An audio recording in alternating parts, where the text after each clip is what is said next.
kita kemarin bahwa saya akan melakukan observasi pada kegiatan pembelajaran yang akan Ibu laksanakan di kelas. Tapi sebelum itu kita ada dalam tahap pra-observasi dulu. Kemudian dari kegiatan ini ada 3 tahapan yang harus kita lewati, yaitu tahapan pra-observasi, observasi, dan pasca observasi. Jadi nanti sebelum Ibu melakukan kegiatan pembelajaran di kelas itu, saya akan melakukan kegiatan pra-observasi dulu untuk mengetahui sejauh mana kesiapan Ibu dalam kegiatan pembelajaran nanti yang akan terjadi di kelas. Ya. Jadi setelah ini saya akan melakukan observasi. Tujuan dari kegiatan observasi itu sendiri adalah untuk membantu guru dalam mengembangkan dan meningkatkan kompetensi mengajar. Jadi saya di sini bukan bermaksud untuk menggurui Ibu, tapi saya menjalankan tugas saya sebagai calon guru penggerak yang diajarkan untuk melakukan kegiatan ini, dan juga sebagai bahan masukan juga bagi Ibu dan teman-teman guru lain bahwa sebenarnya sebelum kita melakukan kegiatan pembelajaran itu, supervisi akademik yang dilakukan oleh seorang guru itu harus melewati tahapan-tahapan ini. Ya. Baik Ibu, dalam kegiatan pra-observasi ini ada beberapa hal yang ingin saya ketahui dari Ibu Ita terkait dengan kesiapan Ibu Ita sebelum pembelajaran di kelas. Tapi sebelum itu saya ingin ketahui dulu apa sih yang Ibu harapkan dari kegiatan kita saat ini, dari pembicaraan kita berdua saat ini. Iya, terima kasih Ibu. Harapan saya dari kegiatan ini yaitu kita bisa maksudnya saya bisa menambah ilmu, kemudian kita bisa sharing bersama, ada kendala apa yang akan terjadi dalam pembelajaran tersebut. Baik Ibu, jadi itulah yang menjadi harapan kita bersama ya, bahwa dengan kegiatan yang kita laksanakan saat ini bisa menambah wawasan kita, bisa menambah ilmu lagi tentang kompetensi-kompetensi apa yang harus kita kembangkan nanti ke depannya berkaitan dengan tugas kita sebagai guru di kelas. Baik Ibu, dalam kegiatan pembelajaran Ibu di kelas nanti materi apa yang akan Ibu ajarkan? Iya, terima kasih Ibu. Untuk di kelas 4 saya akan kasih materi ini karena kita masih tema. Jadi tema 8 yaitu tentang tempat tinggalku, dan subtema pertama itu lingkungan tempat tinggalku. Jadi dalam tema ini atau pertemuan pertama ini terdapat ada 2 bidang studi yang nanti saya ajarkan, yaitu bahasa Indonesia dan IPA. Jadi materi untuk bahasa Indonesia itu bagaimana siswa itu dia bisa menemukan dan menyebutkan tokoh dalam cerita fiksi. Sedangkan pada materi IPA itu siswa tuh dia bisa bisa menyebutkan atau menjelaskan pengertian mendorong itu apa, dorongan, tarikan, itu. Kemudian dari kegiatan itu anak bisa berdiskusi ya. Oke. Baik Ibu, jadi ini sudah di tema 8 ya Ibu ya. Iya. Kelas 4 tema 8, sistem 1 jadi ada 2 muatan pelajaran. Materinya itu tokoh, kalau untuk bahasa Indonesia itu cerita fiksi. Oh, ada cerita fiksi. Sedangkan untuk IPA itu tentang gaya. Gaya. Berkaitan dengan gaya. Baik Ibu. Setiap guru dalam proses pembelajaran di kelas itu kan kita punya tujuan apa yang harus kita capai selama pembelajaran yang kita laksanakan di kelas itu. Nah, apa sih tujuan pembelajaran yang Ibu rancang dalam pembelajaran di kegiatan observasi? Iya, jadi ada 4 tujuan yang akan dicapai dalam pembelajaran tersebut. Yang pertama, anak atau siswa itu dia mampu menyebutkan tokoh pada cerita fiksi tersebut. Jadi nanti cerita itu saya akan tancap di apa papan lewat apa namanya PowerPoint. Bisa juga Anda bisa lihat pada buku siswa, karena ada pada buku siswa. Dari cerita itu dia bisa menemukan tokoh-tokoh apa saja, siapa saja yang ada di cerita itu. Kemudian yang kedua, anak bisa menjelaskan secara lisan, dia bisa mengungkapkan secara lisan itu pengertian dari cerita fiksi itu. Maksudnya cerita fiksi itu artinya apa? Nah, karena di bahasa Indonesia ada dua bentuk, cerita fiksi dan non fiksi. Nah, jadi kalau cerita fiksi itu berarti apa, nanti Anda jelaskan. Kemudian yang ketiga, nanti gambar saya akan tancap di depan. Kemudian Anda mengamati gambar tentang ada dorongan dari situ, gaya dan dorongan dari situ dia mampu menyebutkan pengertian gaya itu apa, gerak itu apa, gitu. Yang keempat, setelah mereka bisa memberikan pengertian dari keduanya tadi, berarti mereka bisa berdiskusi bersama. Mereka bisa berdiskusi bersama tentang perbedaan gaya dan gerak. Jadi dari situ siswa dia mampu mengeluarkan dia punya pendapat, apa sih perbedaan antara gaya dan gerak. Baik Ibu, jadi dari dua mata pelajaran tadi ada 4 tujuan pembelajaran yang ingin Ibu capai, anak-anak capai dalam proses pembelajaran di kelas nanti ya Ibu ya? Iya. Ya, saya selalu berharap semoga tujuan-tujuan pembelajaran itu nanti dalam pelaksanaannya bersama anak-anak di kelas itu bisa tercapai sepenuhnya oleh anak-anak sehingga hasil akhirnya itu memuaskan. Baik Ibu, untuk tujuan-tujuan pembelajaran yang Ibu sampaikan tadi, kira-kira area pengembangan apa yang ingin Ibu kembangkan?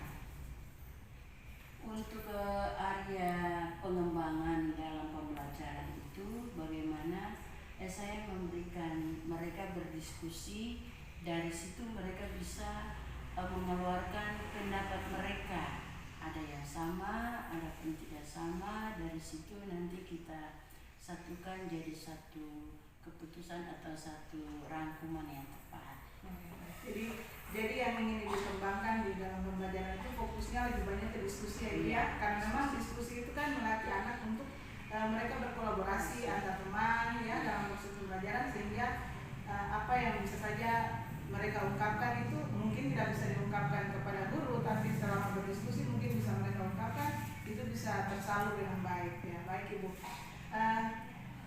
satu lagi Ibu yang ingin saya ketahui dari Ibu terkait dengan pembelajaran yang akan Ibu laksanakan, kira-kira strategi pembelajaran apa yang akan Ibu siapkan untuk menunjang tujuan pembelajaran, 4 tujuan tadi yang sudah Ibu sampaikan?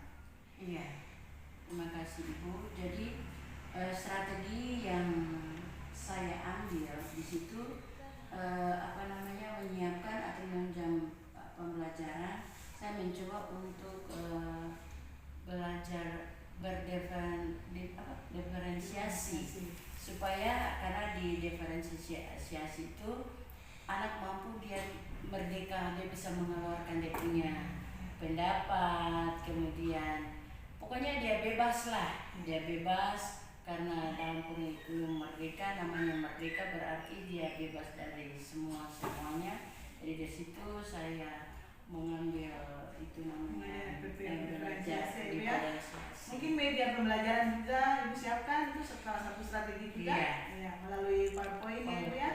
Oke, baik Ibu. Jadi memang sebenarnya kita sebagai guru itu kita punya beribu strategi yang kita gunakan di kelas itu supaya anak itu dia merasa tertarik, dia merasa tertantang juga untuk belajar, supaya menunjang proses pembelajaran, kemudian membawa hasil yang baik. Terus Ibu, metode pembelajaran apa yang Ibu gunakan nanti dalam pembelajaran di kelas? Iya, metode yang saya ambil yang pertama pasti ada tanya jawab.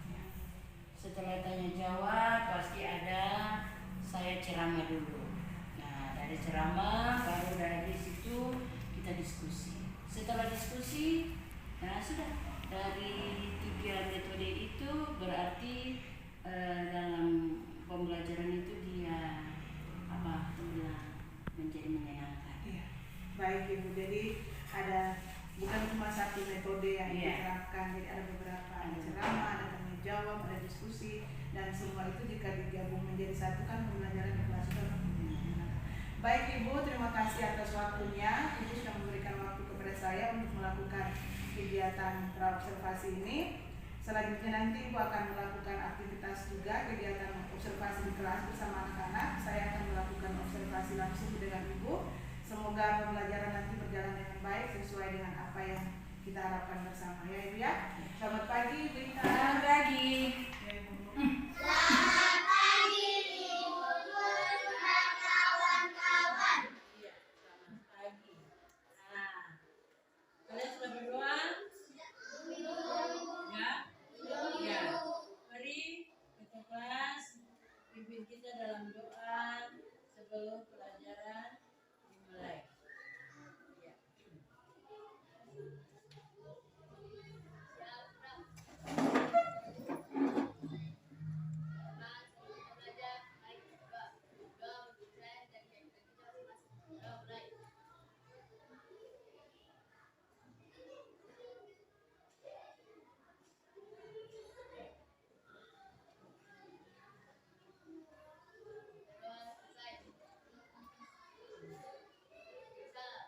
Selamat pagi Ibu Guru dan kawan-kawan. Iya, selamat pagi. Oke, anak-anak silakan duduk. Ya. Semua sudah makan pagi? Sudah Ibu. Anak-anak sehat? Sehat Ibu. Ya. Anak-anak pagi hari ini kita akan belajar. Kita akan belajar. Coba Mei dulu kembali ke tempat dulu. Ya. Hari ini ada yang tidak hadir ke kelas. Ada. Ya. Jadi mengapa sakit? Ya. Oke. Terima kasih. Oke. Hari ini kita akan belajar tentang hari ini kita belajar tentang tema 8. Tema 8 dengan judul apa? Ya, tempat tinggalku. Subtema pertama. Ya. Jadi hari ini kita akan belajar 2 mata pelajaran yang akan kita bahas hari ini. 2 mata pelajaran yang akan kita bahas yaitu bidang studi matematika, bahasa Indonesia dan IPA. Ya. Sebelum itu saya mau tanya dulu. Minggu-minggu kemarin saya sudah terangkan tugas-tugas anak-anak sudah kumpul. Ya. Oke. Tujuan kita hari ini ya ada 4 yang akan kita bahas. 5. Yang pertama, tujuan yang akan kita capai yang pertama, siswa dapat menyebutkan tokoh-tokoh dalam cerita fiksi. Yang kedua, siswa dapat menjelaskan secara lisan pengertian dan ciri-ciri cerita fiksi. Yang ketiga, dengan kegiatan mengamati gambar, anak menarik dan mendorong ayunan, siswa dapat mengetahui pengertian gaya dan gerak dengan benar. Dan yang terakhir, dengan berdiskusi tentang perbedaan gaya dan gerak, siswa dapat menjelaskan perbedaan gaya dan gerak. Ya. Anak-anak sudah lihat tujuan yang akan kita capai hari ini. Sekarang saya mau tanya. Sekarang ini anak-anak tinggal di mana? Sekarang ini anak-anak tinggal di mana? Di mana? Bentas. Semua tinggal di Bentas? Berarti Bentas itu apa? Ya, dari atas maksudnya di Bentas itu anak-anak bikin apa? Sebagai apa? Ya? Iya, tempat tinggal. Sebagai tempat tinggal tuh. Masa cuma bilang Bentas? Lalu di Bentas itu bikin apa? Atau apa? Tempat tinggal. Apa lagi? Selain jika di pentas ketemu tiga apa? Ya, bermain, pintar. Apa lagi? Sekolah, bagus. Apa lagi? Ya, beribadah. Iya, bagus. Tepuk tangan dulu. Jadi anak-anak, namanya tempat tinggal berarti suatu tempat di mana kita tinggal di situ, menetap dan berkembang, nah gitu, ya toh? Jadi lingkungan itu kita dengar anak-anak. Jadi cerita fiksi itu selain yang di luar punya atau provinsi lain punya, kita punya juga ada. Berarti kita selaku generasi muda, siapa perlu melestarikan contoh kayak Telaga Warna. Pasti kalau dibikin bagus, apa orang akan berpikir tempat itu sebagai tempat apa? Wisata. Sudah, ya. Jadi di sini kalau kita di Ambon, otomatis yang disapanya cuma ada tempat mulai, yaitu tentang sejarah saja. Lalu ibu cuma minta dari kalian tolong belajar.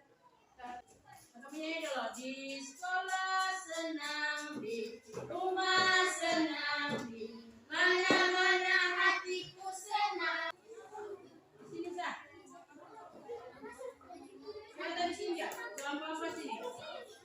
Nanti baru. Hebat. Ya. Tepuk tangan dulu.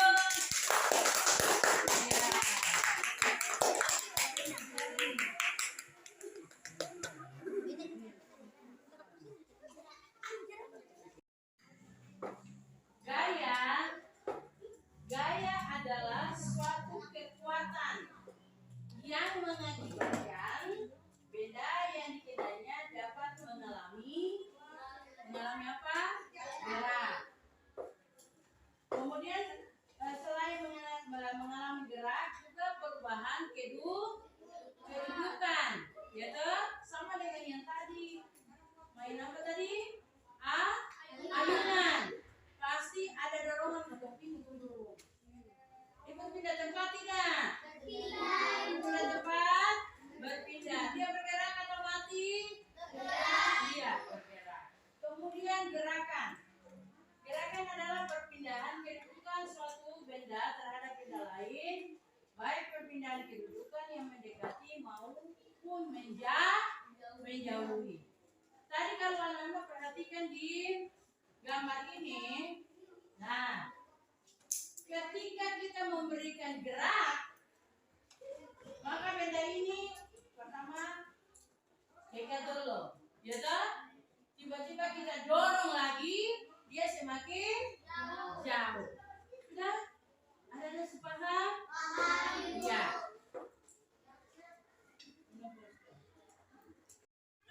Kita kira materi kita hari ini sekian.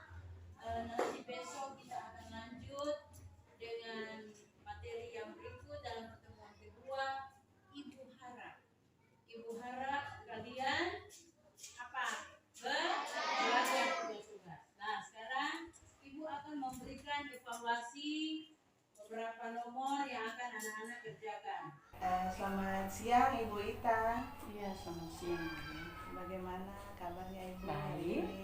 Puji Tuhan baik ya. Saya juga selalu berharap kita dalam keadaan baik adanya ya Ibu ya. Begini Ibu, jadi kita ada di sini untuk melanjutkan kegiatan kita pasca observasi, karena beberapa hari yang lalu kan kita sudah melakukan, saya sudah mengobservasi secara langsung Ibu punya proses pembelajaran di kelas. Sebelumnya itu juga kita sudah ada dalam tahap pra-observasi, di mana kita sudah membicarakan hal-hal apa saja yang akan Ibu kembangkan dalam pembelajaran.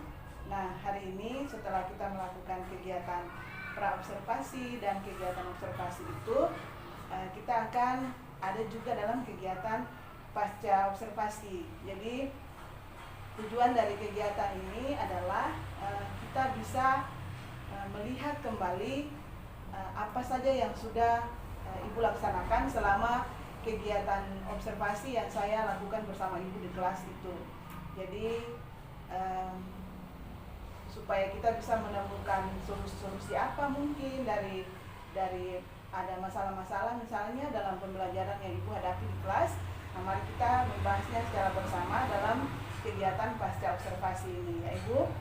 Ya, terkait dengan kegiatan pasca observasi ini, ada beberapa pertanyaan yang ingin saya ajukan kepada Ibu untuk mengetahui sejauh mana perkembangan pembelajaran yang Ibu lakukan di kelas setelah saya melakukan kegiatan observasi itu.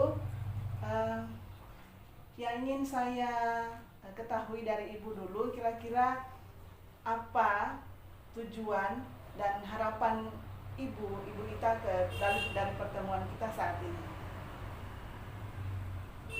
Iya, terima kasih Ibu. Harapan saya dari pertemuan kita hari ini yaitu saya bisa berbagi dan memberikan sharing kembali dengan Ibu.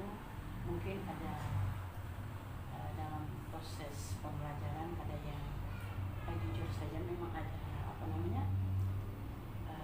terlewatkan. Jadi kita sharing kembali hal-hal yang bisa kita lakukan untuk tahap berikutnya. Oh ya, jadi Ibu sangat berharap melalui kegiatan ini kita bisa berbagi antara saya dengan Ibu, kita bisa sharing lagi apa-apa yang sudah Ibu lakukan selama kegiatan observasi kemarin di kelas ya. Baik Ibu, setelah Ibu melakukan kegiatan pembelajaran di kelas itu, bagaimana perasaan Ibu? Apakah Ibu merasa senang atau Ibu merasa sedih atau Ibu merasa lega setelah Ibu melakukan itu bersama anak-anak? Iya. Jadi ketika pembelajaran itu berlangsung, jujur saya sendiri bangga bahwa anak sudah mampu untuk memberikan satu jawaban atau mereka bisa bisa tampil di depan, sehingga dari situ saya juga bisa bangga bahwa anak sudah mampu jadi tampil.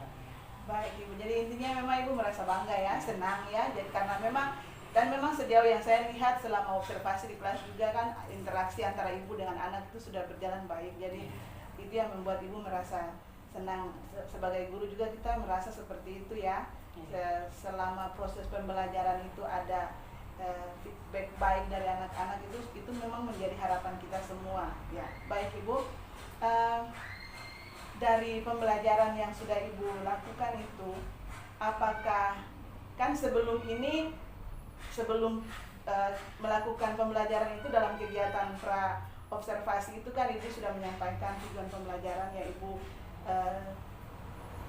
sampaikan dalam pembelajaran itu. Nah, yang ingin saya ketahui dari Ibu ini, apakah dalam proses pembelajaran yang Ibu lakukan itu sudah sesuai dengan rencana pembelajaran yang Ibu rancang atau belum? Apakah tujuan pembelajaran yang Ibu sampaikan itu sudah tercapai atau belum? Bagaimana itu? Iya, terima kasih Bu. Dalam satu pembelajaran otomatis kan sudah disusun secara sistematis. Jadi ketika saya mengajar berarti sesuai dengan urutan dari RPP tersebut. Jadi dari situ saya bisa dari langkah pertama apa sampai selesai. Nah, jadi berarti semuanya sudah terlaksana ya dengan baik-baik. Kira-kira ada hambatan atau tidak? Ada hambatan atau kendala selama Ibu melaksanakan proses pembelajaran itu? Iya, kalau masalah hambatan ada. Waktu mungkin dikasih diskusi, pada anak lebih terfokus sehingga lupa waktu. Terus kemudian pendapat dari teman-teman juga ada yang Tong bilang kayak simpang siur, sehingga ada perdebatan juga di dalam kelompok itu. Tapi apa namanya, bagus mereka bisa mengeluarkan pendapat mereka. Oh, jadi sebenarnya kendala yang Ibu Ita hadapi di kelas selama kegiatan observasi itu yang utama itu waktu ya Ibu ya. Iya. Dan memang waktu kegiatan observasi juga saya melihat itu. Jadi mungkin karena anak-anak terlalu asik ya Iya. Ibu, jadi lupa dengan waktu yang sudah ditetapkan sebenarnya pada saat kegiatan pembelajaran itu. Kemudian dalam diskusi kelompok juga anak-anak itu memang punya pendapat yang berbeda-beda ya, itu menjadi kendala juga ya Iya. bagi Ibu Ita. Terus kalau berkaitan dengan ini, kira-kira strategi apa yang ingin Ibu kembangkan lagi supaya Ibu bisa mengatasi hambatan-hambatan atau kendala-kendala yang tadi Ibu sampaikan? Iya. Jadi strategi yang beta sendiri ambil yaitu mungkin mengatur waktu tepat, kemudian diberi latihan banyak untuk anak, bagaimana mereka bisa berdiskusi, bisa tampil dengan baik di depan kelas. Oke, jadi strategi yang Ibu ingin buat itu supaya pembelajaran itu dia intinya lebih maksimal ya Ibu ya. Jadi Ibu harus lebih memanage waktu lagi dengan anak-anak. Mungkin anak-anak boleh melakukan diskusi sebebas mereka, tapi Ibu punya pola mengatur waktunya dengan anak-anak itu lebih dimaksimalkan lagi supaya selesai pembelajaran itu tepat dengan waktunya. Oke, baik Ibu. Ada lagi Ibu yang ingin saya ketahui dari Ibu, apa yang perlu Ibu kembangkan untuk meningkatkan kualitas pembelajaran di kelas? Iya. Jadi untuk mengembangkan diri, mengembangkan kualitas belajar, otomatis media pembelajaran. Kadang anak itu terfokus pada yang namanya visual. Nah, jadi kadang kalau kita bicara saja, mereka hanya melihat, atau orang mau bilang hanya menganga begitu. Tapi ketika ditancap pada fokus, kemudian ditampilkan di depan, otomatis anak itu dia jadi materi ya akan gambar begini, jadi menarik perhatian anak. Yang lebih Ibu mau kembangkan itu pengembangan media pembelajaran supaya anak lebih tertarik ya. Apakah tidak ada lagi yang lain, misalnya dalam pembelajaran itu Ibu ingin melibatkan siswa secara langsung begitu, Ibu tidak berpikir ke situ? Iya, kalau misalnya kalau ada percobaan, otomatis kan tidak semua langsung yang dia di fokusnya, tapi diminta anak untuk mempraktekkan apa yang diajar hari itu. Baik, Ibu. Jadi memang itu tugas kita sebagai guru, memang harus punya banyak ide yang memotivasi anak itu supaya mereka lebih aktif dalam pembelajaran ya Ibu ya. Jadi mulai dari media pembelajaran, kita sebagai guru juga harus lebih kreatif dalam membuat media pembelajaran. Kemudian kita lebih mengaktifkan siswa lagi dalam pembelajaran supaya dalam proses pembelajaran itu berjalan dengan baik, menarik, menyenangkan bagi anak. Oke Ibu Ita, untuk rencana tindak lanjut ke depan ini, apa yang akan Ibu lakukan untuk meningkatkan kompetensi Ibu sebagai seorang guru profesional terkait dengan pembelajaran yang Ibu laksanakan? Iya, untuk tindak lanjut mungkin saya akan membuat suatu rancangan pembelajaran yang sekarang dibilang diferensiasi. Nah, kemudian di situ banyak anak lebih aktif agar dengan adanya sekolah merdeka itu memberikan keluasan untuk anak dia memilih, kemudian tidak seperti dulu kita hanya monoton saja, tapi memberikan satu anak itu bisa bergerak. Iya, baik Ibu. Jadi Ibu punya rencana ke depan itu meningkatkan lagi kompetensi Ibu itu dengan salah satunya merancang pembelajaran Iya, diferensiasi. betul. Memang di sekolah memang kita sudah mulai melaksanakan itu ya Ibu ya. Jadi dengan pembelajaran berdiferensiasi itu akhirnya kita bisa memetakan siswa ini minatnya apa, jadi tidak bisa menyamakan semua siswa itu dengan mereka punya kebutuhan belajar yang sama. Jadi baik sekali Ibu punya rencana tindak lanjut ke depan ini. Kira-kira kapan Ibu bisa melaksanakan rencana Ibu ini? Iya, jadi rencana itu nanti diberlakukan awal semester tahun ajaran baru. Jadi awal semester ini ya Ibu Iya. ya, ini kan kita sudah berada di akhir Akhir. semester tahun ajaran 2022-2023. Jadi saya berharap juga semoga nanti di tahun ajaran 2023-2024 ini Ibu, bukan cuma Ibu tapi kita semua di sekolah ini kita bisa melaksanakan merancang pembelajaran berdiferensiasi dan KSE ini juga secara keseluruhan supaya nanti dalam pelaksanaannya bersama anak-anak di kelas itu semua berjalan secara merata ya Ibu ya. Iya. Oke Ibu, terima kasih atas waktunya yang sudah Ibu luangkan untuk saya dalam bincang-bincang kita sebentar dalam pasca observasi ini. Semoga kedepannya melalui kegiatan ini kita semua akan menjadi guru-guru yang lebih baik lagi. Ya, terima kasih Iya. Bu Ita. Terima kasih Bu Ben.